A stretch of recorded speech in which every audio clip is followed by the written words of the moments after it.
Class 10 mathematics का जो chapter 6 है, त्रिभुज, इस चैप्टर के जितने भी महत्वपूर्ण ऑब्जेक्टिव के सवाल हैं, उन सारे सवाल को हम इस वीडियो पर लेकर आए हैं और इस टाइप के ही सवाल आपके एग्जाम में भी पूछे जाते हैं। चलिए वीडियो को शुरू करते हैं क्वेश्चन नंबर 1 से। पहले नंबर का सवाल दिया हुआ है कि यदि दो समरूप त्रिभुजों की संगत भुजाओं में 3:4 का अनुपात है, तो इनके परिमाप का अनुपात क्या होता है? तो यहाँ पे याद रखिएगा कि जब कोई भी संगत भुजा का जो अनुपात होता है, वही आपका परिमाप का भी अनुपात होता है। यानी संगत भुजा का अनुपात और परिमाप का अनुपात दोनों बराबर होते हैं। इसलिए यहाँ पे जो संगत भुजा का अनुपात 3:4 दिया हुआ है, तो परिमाप का भी अनुपात क्या होगा आपका? 3:4 ही होगा। इसलिए इसका जो राइट आंसर हो जाएगा आपका ऑप्शन नंबर हो जाएगा ए।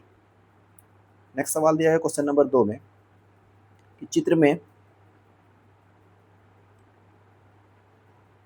चित्र में यदि ओडीसी समरूप है ओ बी ए का और एंगल सी डी ओ दिया हुआ 70 डिग्री और बी ओ सी 115, तो डी ओ सी का मान ज्ञात कीजिए। एंगल डी ओ और सी, यानी ये नीचे वाले का वैल्यू आपको निकालने के लिए बोला गया है। ओ सी यानी ये वाला का वैल्यू आपको निकालने के लिए बोला गया है। ठीक है, और यहाँ पे बी ओ सी 115 ये आपका दिया हुआ है। यहाँ वाला का मान जो है ये वाला, ये आपका 115 दिया हुआ है। तो सिंपल से याद है को बनाइएगा, ये वाला सीधा लाइन है, सीधा लाइन का मतलब होता है 180 डिग्री। ठीक है, 180 डिग्री में यहाँ पे आपको 115 डिग्री का मान दिया हुआ है। जब 115 दिया हुआ है, टोटल आपको पता है ये 180 डिग्री होता है, जिसमें 115 का मान दिया होता है। आप 180 में 115 को आप माइनस करिए, तो 10 में से 5 गया 5, यहाँ बचेगा आपका 7, 7 में से 1 गया 6, ये हो जाएगा 65। यानी इसका जो वैल्यू आएगा इधर वाला ओ का वैल्यू आएगा वो आपका 65 डिग्री हो जाएगा। यानी उसका जो राइट आंसर हो जाएगा आपका ऑप्शन नंबर हो जाएगा सी। ठीक है, 2 का सी हो जाएगा।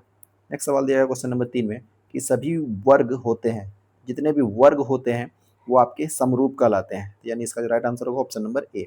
नेक्स्ट सवाल दिया गया क्वेश्चन नंबर 4 में कि सभी समबाहु त्रिभुज होते हैं, तो समबाहु त्रिभुज जो होता है वो भी आपके समरूप ही कहलाते हैं। यानी ऑप्शन नंबर हो जाएगा ए। यानी समबाहु त्रिभुज हो, वृत्त है, ये सारे क्या होते हैं? सब समरूप होते हैं। यानी ऑप्शन नंबर हो जाएगा ए। नेक्स्ट सवाल दिया गया क्वेश्चन नंबर 5 में कि एक सरल रेखा को खींचने से निर्धारित करने पे के बिंदु आवश्यक है, तो के का मान क्या होगा ये आपको बताना है। ठीक है, एक सरल रेखा को खींचने पे निर्धारित करने पे के बिंदु आवश्यक है, तो उस के का मान क्या होगा? तो के का मान आपको निकालने के लिए बोला गया है। तो कोई भी आपको याद रखिएगा कि कोई भी अगर आपको सरल रेखा खींचना है तो उस पर आपको 2 बिंदु की आवश्यकता होती है। ठीक है, तो कोई भी के बिंदु रहे, सिंपल यहाँ देखना है कि सरल रेखा है या नहीं। तो सरल रेखा खींचने के लिए आपको 2 बिंदु की आवश्यकता होती है, इसलिए इसका जो राइट आंसर हो जाएगा ऑप्शन नंबर हो जाएगा सी। के का मान हो जाएगा आपका 2। ठीक है, नेक्स्ट सवाल दिया है क्वेश्चन नंबर 6 में कि त्रिभुज A B C D E F के समरूप है और क्षेत्रफल त्रिभुज A B C 36 centimetre square एवं क्षेत्रफल त्रिभुज D E F 49 centimetre square, दोनों त्रिभुज के संगत भुजाओं का अनुपात क्या होगा? यहाँ पे अनुपात निकालने को बोले हैं, संगत भुजाओं का अनुपात। तो संगत अनुपात का जो भुजा का जो अनुपात होता है वो आपका इसी क्षेत्रफल को आपको क्या कर देना है? वर्गमूल निकाल देना है। यानी जितना क्षेत्रफल दिया होता है उसी का हम क्या करते हैं? वर्गमूल निकाल देते हैं। ठीक है, तो यहाँ पे 36 पहला दिया, 36 का अगर हम वर्गमूल निकालेंगे तो आपका 6 आ जाएगा, और यहाँ पे 49 दिया हुआ, 49 का वर्गमूल जो होता है वो आपका 7 आ जाएगा। तो यानी इसका जो संगत भुजा का अनुपात होगा आपका 6:7, यानी ऑप्शन नंबर हो जाएगा आपका बी नंबर में। ठीक है, 6:7 ऑप्शन नंबर बी। नेक्स्ट सवाल दिया है क्वेश्चन नंबर 7 में कि त्रिभुज एबीसी में पी और क्यू बिंदु भुजा ए बी और ए सी पर क्रमशः इस प्रकार है कि पी क्यू समांतर बी सी, यदि ए पी बराबर 3 सेंटीमीटर, ठीक है, पी बी बराबर 2 सेंटीमीटर, ए क्यू बराबर 6 सेंटीमीटर और क्यू सी बराबर एक्स सेंटीमीटर, तो एक्स का मान निकालने के लिए आपको बोला गया है। ठीक है, तो यहाँ पे आपको क्या है, आपको थेल्स में याद रखना पड़ेगा कि भुजाओं, संगत भुजाओं का अनुपात क्या होता है? आपका बराबर होता है। यानी 3 और 2 ये हो जाएगा आपका अनुपात में आ जाएगा, यानी 3/2 बराबर जो है इधर आपका 6 है, यानी 6 अनुपात यहाँ पे आप एक्स मान सकते हो। ठीक है, और इसमें एक्स का वैल्यू निकालने के लिए आप क्रॉस मल्टीप्लिकेशन करेंगे। ठीक है, तो 2 गुना क्या हो जाएगा आपका? 6 हो जाएगा, 2 गुना 6, और ये 3 इधर आके आपका नीचे में आ जाएगा। ठीक है, तो 3 से आप 6 को कटा देंगे तो 2 आ जाएगा, और 2 गुना 2 करेंगे तो आपका आएगा 4। यानी इसका जो राइट आंसर है, यानी एक्स का जो मान हो जाएगा वो आपका हो जाएगा 4, ऑप्शन नंबर हो जाएगा आपका बी। नेक्स्ट सवाल दिया है क्वेश्चन नंबर 8 में कि एक समचतुर्भुज के विकर्ण 6 सेंटीमीटर और 8 सेंटीमीटर है, तो इसकी प्रत्येक भुजा निम्नलिखित में से किसके बराबर होगी? तो सिंपल से याद रखिएगा कि समचतुर्भुज अगर लिखा रहे तो समचतुर्भुज का जो विकर्ण होता है, ठीक है, वो आपका क्या बनाता है, समचतुर्भुज जो विकर्ण होता है वो विकर्ण होता है वो क्या बनाता है, एक त्रिभुज टाइप का ही बनाता है, ठीक है। अगर हम इसको स्टेप से बांट दिया जाए, ठीक है, तो ये आपका क्या बनता है, एक त्रिभुज भी बनता है, ठीक है। और ये समचतुर्भुज के जो विकर्ण होता है ये त्रिभुज बनाते हैं, और जिसको विकर्ण की जो लंबाई होती है ये विकर्ण का क्या होता है, आधा होता है। क्योंकि अगर आपने मान के चलिए इस टाइप का कोई समचतुर्भुज बनाया और इसका विकर्ण हमने इस टाइप से खींच दिया, अब ये जो त्रिभुज जो बना यहाँ पे हमारा, ठीक है, ये त्रिभुज बना तो ये विकर्ण था, इस विकर्ण का क्या है, ये वाला लाइन आपका आधा है, ठीक है। यानी इसकी जो लंबाइयाँ होती है वो विकर्ण की क्या होती है, आधा होती है, ठीक है, ये आपको याद रखना है। यहाँ पे विकर्ण कितना दिया हुआ, 6 सेंटीमीटर, 6 का आधा करेंगे तो हमारा कितना हो जाएगा, 3। और यहाँ पे दिया हुआ 8 सेंटीमीटर, 8 का आधा करेंगे तो हो जाएगा हमारे पास 4, ठीक है। ठीक है, यानी यहाँ पे ए का मान मान के चलिए, पता ये आपको इसको ए मान लेना है, इसको बी मान लेना है। 3 और 4 बता दिया ना, आपकी सी का मान आपको निकालना है। तो पाइथागोरस थ्योरम में एक और आपका फॉर्मूला होता है पाइथागोरस का, यानी ए स्क्वायर और बी स्क्वायर को जब हम प्लस करेंगे तो ये आपके सी स्क्वायर के बराबर होना चाहिए, ठीक है। तो ए का स्क्वायर अभी आपको 6 का आधा किया तो यानी 3 हो गया, यानी 3 का स्क्वायर प्लस बी में यानी 8 है, 8 का आधा करेंगे तो 4 होएगा, यानी 4 का स्क्वायर, ठीक है, बराबर हो जाएगा हमारा सी का स्क्वायर। 3 का स्क्वायर होता है आपका 9 और 4 का स्क्वायर होता है आपका 16, 16 और 9 को जोड़ेंगे तो हो जाएगा आपका 25, और 25 का अगर वर्गमूल निकाल देंगे तो हो जाएगा आपका 5, यानी इसका जो राइट आंसर हो जाएगा आपका 5 हो जाएगा, ऑप्शन नंबर हो जाएगा आपका सी, ठीक है, 8 का सी। क्वेश्चन नंबर 9 में बोला गया है कि यह कथन, किसका कथन यह है कि दो समांतर कोणिक त्रिभुजों में उनकी संगत भुजाओं का अनुपात सदैव समान होता है। तो ये आपका थेल्स के द्वारा गाया गया था, ठीक है, ऑप्शन नंबर हो जाएगा आपका बी। नेक्स्ट सवाल दिया गया क्वेश्चन नंबर 10 में कि दिए गए त्रिभुज ई एफ जी में एल एम समांतर एफ जी है तो एल ई बराबर क्या होगा, ठीक है। तो यहाँ पे पिक्चर आपको दिख रहा होगा, इसी पिक्चर से आपको यहाँ पे एल ई का इसका मान आपको निकालना है। ये भी आपका थेल्स प्रमेय से ही बन जाएगा, समान भुजाओं का अनुपात, यानी ये इसके अनुपात में आ जाएगा, और आपको इसको नीचे लग देना, यानी 7.2 गुना हो जाएगा आपका 1.8 बट्टा ये आपका 5.4 है, ठीक है। इससे आप 18 से कटा सकते हैं, 18 तिया 54 हो जाएगा, 3 से 72 को कटाएंगे तो आपका हो जाएगा 24 तिया 72 होता है, यानी 24 हो जाएगा, यानी आपका 2.4 हो जाएगा, ठीक है। तो इसीलिए इसका जो राइट आंसर हो जाएगा आपका ऑप्शन नंबर हो जाएगा बी। नेक्स्ट सवाल दिया गया क्वेश्चन नंबर 11 में कि किसी समचतुर्भुज के विकर्णों की लंबाई 30 सेंटीमीटर और 40 सेंटीमीटर, इसकी भुजा की लंबाई क्या होती है। सेम उसी टाइप का बनाएंगे, इस टाइप का लंबाई यहाँ पे 30 देगा, 30 का आधा करेंगे तो हो जाएगा आपका 15, 15 का स्क्वायर प्लस 40 का आधा होता है आपका 20, 20 का स्क्वायर कर देंगे तो आपका सी स्क्वायर के बराबर होता है। तो 15 का स्क्वायर होता है आपका 225 और प्लस 20 का स्क्वायर होता है आपका 400, ठीक है। इन दोनों को जोड़ेंगे तो आपका हो जाएगा 400 और 225 हो जाएगा आपका 625। अब इसका हम वर्गमूल निकालेंगे तो आपका हो जाएगा 25 गुना 25 होता है 625, यानी इसका जो राइट आंसर हो जाएगा आपका 25, ऑप्शन नंबर हो जाएगा सी। यानी 11 का जो राइट आंसर होगा ऑप्शन नंबर हो जाएगा सी। नेक्स्ट सवाल दिया गया क्वेश्चन नंबर 12 में कि चित्र बी सी समांतर डी ई ए डी अनुपात ए बी बराबर ए ई अनुपात एक्स, तो एक्स बराबर होगा, ठीक है। तो एक्स की वैल्यू आपको निकालनी है। यहाँ पे क्या बोला, ए डी बरा ए डी अनुपात ए बी है, यानी ए डी अनुबट्टा क्या है आपका ए बी है बराबर ए ई बटा क्या है आपका एक्स है। इसमें आपको एक्स का वैल्यू आपको निकालना है, ठीक है, एक्स का वैल्यू आपको निकालना है। एक्स का वैल्यू बराबर क्या होगा, तो यहाँ पे आप देख लो ए डी बटा ए बी कहाँ पे है, ए डी यहाँ है और ए डी बटा ए बी ये पूरे है, यानी पहले छोटा वाला लाइन का लिया है, उसके बाद पूरे वाले बड़े वाले लाइन को ले लिया है। ऊपर में क्या है, इधर आपका ए ई है, तो ए ई देंगे तो उसका पूरा बड़ा वाला लाइन क्या हो जाएगा, ए सी हो जाएगा। क्योंकि जिस तरह से नीचे में लिया गया है, नीचे वाले का आपका क्या लिया है, ए डी अनुपात ए बी, पहले छोटा लाइन और फिर पूरे का बड़ा लाइन, ठीक है। तो हम ऊपर वाले इधर भी पहले पहले छोटा लाइन और फिर पूरे का बड़ा लाइन, यानी पूरे का बड़ा लाइन क्या आ रहा है हमारा ए सी आ रहा है, इसीलिए एक्स का जो मान हो जाएगा वो आपका ए सी हो जाएगा, ऑप्शन नंबर हो जाएगा सी। नेक्स्ट सवाल दिया गया क्वेश्चन नंबर 13 में कि त्रिभुज ए बी सी में एंगल ए बराबर 90 डिग्री, बी सी बराबर 13, ए बी बराबर 12 सेंटीमीटर, तो ए सी का मान ज्ञात कीजिए। तो यहाँ पे देख रहे हो कि ए जो है वो आपका 90 डिग्री है, ठीक है, 90 डिग्री है, मतलब क्या होगा आपका यहाँ पे पाइथागोरस का फॉर्मूला लग जाएगा, ठीक है। पाइथागोरस का फॉर्मूला लग जाएगा तो आपका क्या है, ए बी सी में ए जो है वो आपका 90 डिग्री का बना दिया, यानी इस टाइप का है। इसका मान ए दे मान लेंगे, इसको मान लेंगे बी और इसका मान लेंगे सी, ये आपका 90 डिग्री है। तो बी सी 13 है, ये सबसे बड़ी भुजा मान के चलिए, ये आपका बी सी है, ये 13 हो गया। ए बी बराबर कितना दिया हुआ 12, यानी इसका वैल्यू क्या है आपका 12 दिया हुआ है। ए सी यानी इसका वैल्यू निकालना है, यानी आपको क्या निकालना है, ये कर्ण मान लीजिए, इसको लंब मान लीजिए, यानी आधार निकालना है। कर्ण का स्क्वायर बराबर होता है आधार स्क्वायर प्लस लंब का स्क्वायर, ठीक है। तो लंब का स्क्वायर, कर्ण का स्क्वायर क्या हो जाएगा, कर्ण का स्क्वायर है आपका 13 का स्क्वायर, 13 स्क्वायर बराबर आधार का स्क्वायर, आधार तो आपका दिया हुआ नहीं है, AC जो दिया हुआ नहीं है, प्लस लंब का स्क्वायर यानी AB यानी 12 का स्क्वायर हो जाएगा आपका, ठीक है।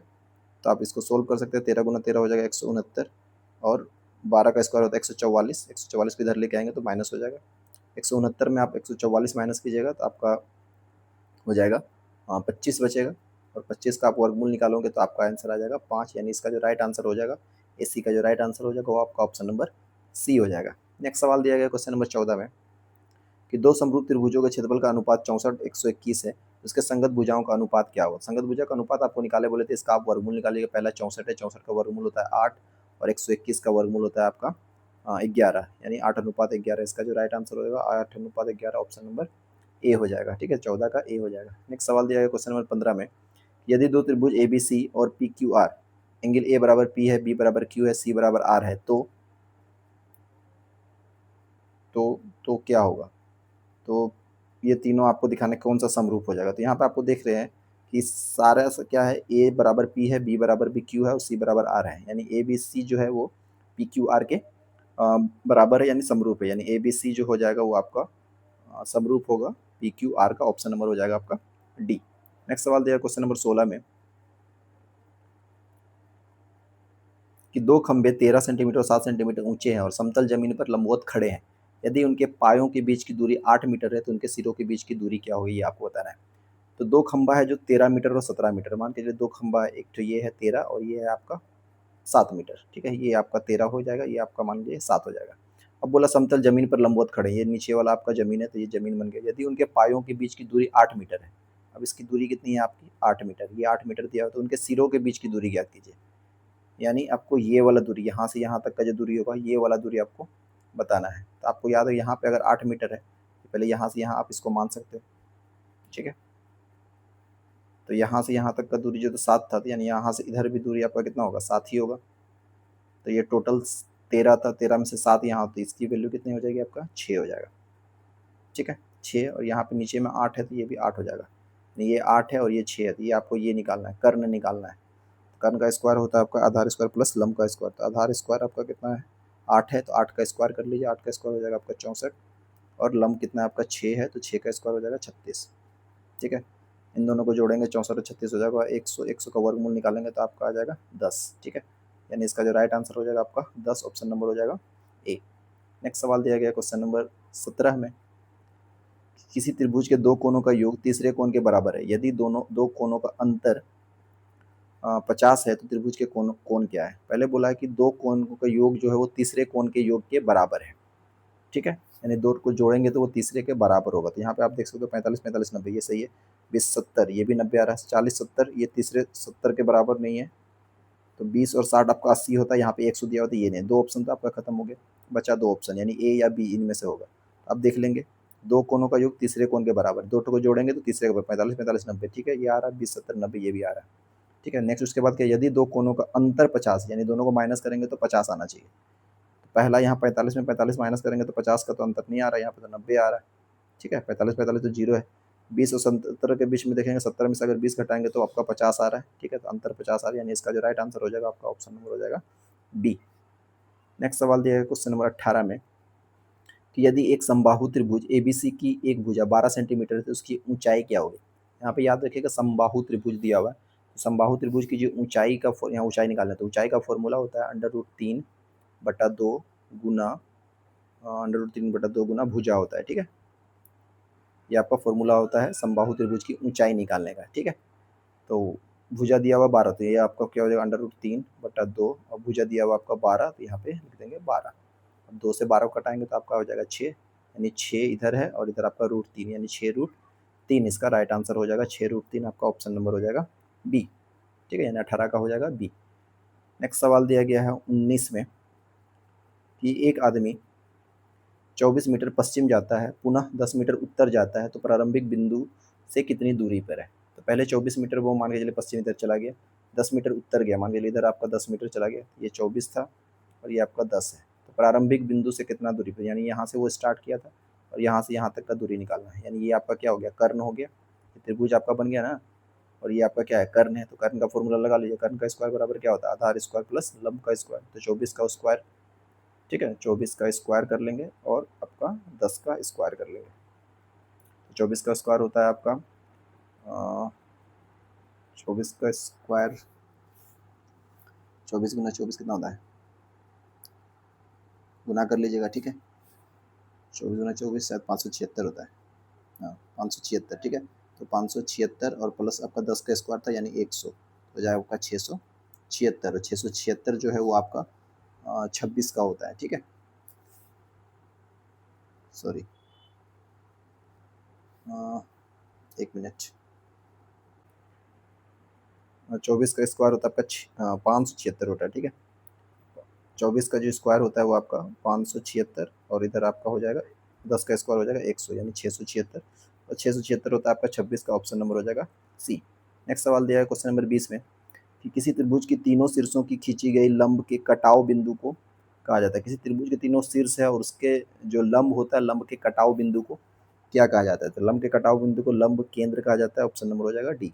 नेक्स्ट सवाल दिया गया क्वेश्चन नंबर 21 में कि त्रिभुज इतना दिया हुआ ए डी बराबर 2, डी बी बराबर 3 और ए ई बराबर 1.3, इसी का मान निकालना है, यानी इसी यहाँ वाले का मान निकालना है। ये भी आपका थेल्स फॉर्म में से निकल गया, अनुपात हो जाएगा आपका इधर क्या है 2 और 3 है, यानी 2/3 बराबर इधर 1.6/x मान सकते हैं, कोना क्रॉस मल्टीप्लीकेशन करेंगे तो ये इसके साथ गुना हो जाएगा, ये इसके साथ गुना हो जाएगा, 3 गुना 1.6, 3 गुना 1.6 बट्टा हो जाएगा 2, 2 से कटाएंगे तो ये आपका आ जाएगा 16 का आधा 8 होता है 0.8, तो 8 दिया क्या हो जाएगा आपका 24 हो जाएगा, यानी 2.4, ऑप्शन नंबर हो जाएगा बी। नेक्स्ट सवाल दिया गया क्वेश्चन नंबर 22 में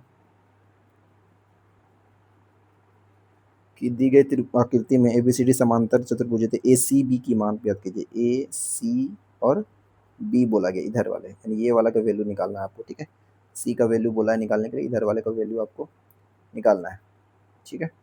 तो यहाँ पे आपको दिख रहा होगा ये आपका यहाँ पे कितना है 70 डिग्री है, ठीक है, तो ये तो इधर वाला भी क्या हो जाएगा आपका 70 डिग्री होगा, एकांतर कोण को जिसको बोलते हैं, ठीक है, तो ये 70 हो गया और यहाँ पे आपका कितना दिया हुआ है 55 दिया हुआ है, तो 70 और 55 को आप जोड़ लीजिए, 70 और 55 हो जाएगा आपका 5 7 बार 125, ठीक है, और ये आपका क्या है त्रिभुज है, तो त्रिभुज के तीनों कोणों का मान 180 होता है, 180 में आप 125 को माइनस कर दीजिए, 180 माइनस हो जाएगा 125, तो 10 में से 5 गया 5 हो जाएगा यहाँ पे, 7 में से 2 गया 5, 55 आएगा, ठीक है, इसका जो राइट आंसर हो जाएगा आपका 55 हो जाएगा, ऑप्शन नंबर हो जाएगा बी, ठीक है।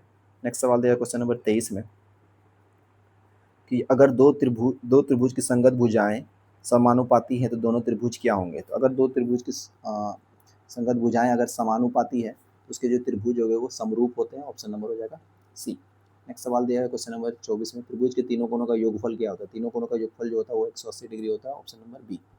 नेक्स्ट सवाल दिया गया है 25 नंबर में कि पी क्यू आर में पी क्यू बराबर पी आर है, क्यू बराबर 40 डिग्री है, तो पी का मान ज्ञात कीजिए। यहाँ पे क्यू का मान 40 डिग्री है, क्यू जो होगा वो किसके बराबर होगा, आर के बराबर होगा, तो क्यू का मान 40 है तो आर का मान भी कितना हो जाएगा 40 ही हो जाएगा, ठीक है, आपको एंगल पी का मान बताने बोला है, ठीक है, तो पी का मान कितना हो जाएगा, पी का मान आपका 40, यहाँ क्यू ले लिया, आर आपका 40 ले लिया, तो 40 80 तो हो गया ना, और त्रिभुज में तीनों कोणों का मान 180 होता था, 180 में 80 खत्म हो गया तो बचा कितना 100, यानी इसका जो राइट आंसर हो जाएगा आपका ऑप्शन नंबर हो जाएगा डी। नेक्स्ट सवाल दिया है क्वेश्चन नंबर 26 में कि दो समरूप त्रिभुजों के क्षेत्रफल का अनुपात 9:4 है तो उनके संगत ऊंचाई का अनुपात कितना होगा, ठीक है, तो 9:4 यहाँ पे 4 दिया हुआ है, तो 9:4 जो दिया हुआ है तो 9 का कितना होता है, 9 का होता है आपका 3 और 4 का होता है आपका 2, यानी 3:2, ऑप्शन नंबर हो जाएगा बी।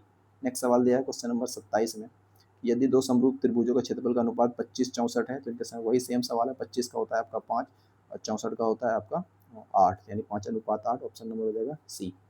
नेक्स्ट सवाल दिया गया क्वेश्चन नंबर 28 में कि दो समरूप त्रिभुजों की संगत भुजाएं 3:5 के अनुपात में तो उनके क्षेत्रफल का अनुपात, यहाँ क्षेत्रफल का अनुपात बोला यानी इसका स्क्वायर करेंगे, 3 का स्क्वायर हो जाएगा आपका 9 और 5 का स्क्वायर हो जाएगा आपका 25, यानी 9:25, ऑप्शन नंबर हो जाएगा ए। नेक्स्ट सवाल दिया गया है क्वेश्चन नंबर 29 में कि दो समबाहु त्रिभुजों के कोण बराबर है, उनके क्षेत्रफलों का अनुपात 16:25 है तो उनकी ऊंचाइयों का अनुपात, यानी 16:25, 16 का होता है आपका 4 और 25 का होता है आपका 5, यानी 4:5, ऑप्शन नंबर हो जाएगा ए, ठीक है। नेक्स्ट सवाल दिया गया है क्वेश्चन नंबर 30 में कि दो समरूप त्रिभुजों की भुजाएं 4:9 के अनुपात में इन त्रिभुजों के क्षेत्रफल का अनुपात क्या है। क्षेत्रफल निकालने बोला तो 4 का अनुपात 4 का होता है आपका 16 और 9 का हो जाएगा आपका 81, यानी 16:81 ऑप्शन 16:81 ऑप्शन नंबर हो जाएगा सी। ठीक है।